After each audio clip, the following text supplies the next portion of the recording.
गाजियाबाद की तीन बहनें हों या झाबुआ या भोपाल की घटनाएं, केंद्र में सवाल यही है कि हम अनजान में ऐसे समाज का निर्माण कर रहे हैं जहां आभासी दुनिया वास्तविक दुनिया पर हावी हो रही है। गाजियाबाद में तीन बहनों का कथित रूप से एक मोबाइल गेम की लत के चलते 9वीं मंजिल की बालकनी से कूदकर आत्महत्या करने का मामला दिल दहलाने वाला तो है ही, डिजिटल दुनिया में फंसी हुआ मनु के भीतर की भयावह सच्चाई को भी उजागर करता है। दरअसल आज का किशोर और युवा दो दुनिया के बीच जी रहा है, जिसमें एक वास्तविक और दूसरी आभासी।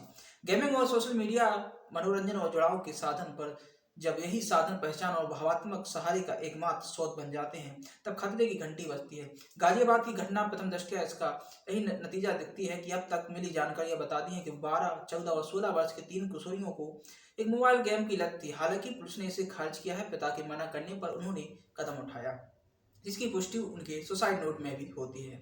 मामले की विधिवत जांच तो चल रही है, जिसमें सच सामने भी आ जाएगा, लेकिन सुसाइड नोट और पिता के बयान में यह तो स्पष्ट ही है कि ऐसी त्रासदी में परिवार की भूमिका पर आत्ममंथन जरूरी है।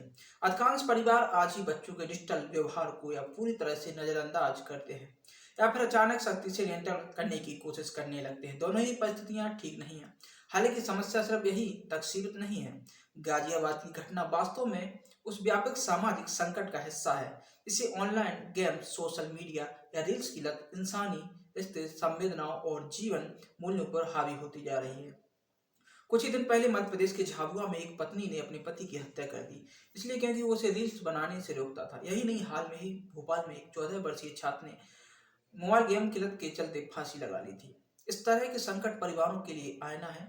एक मासूम शोक की तरह इसको शुरू होने वाली डिजिटल लत चुपचाप पनपती है, और जब उन्हें कोई ये करने से रोकता है, तब टकराव शुरू होता है। गाजियाबाद और भोपाल की घटनाओं में शायद यह टकराव भीतर ही पनपता रहा, जबकि झाबुआ में यह हिंसा में बदल गया। तीनों ही परिस्थितियों में रिश्ते हार गए और स्किन की लत जीत गई।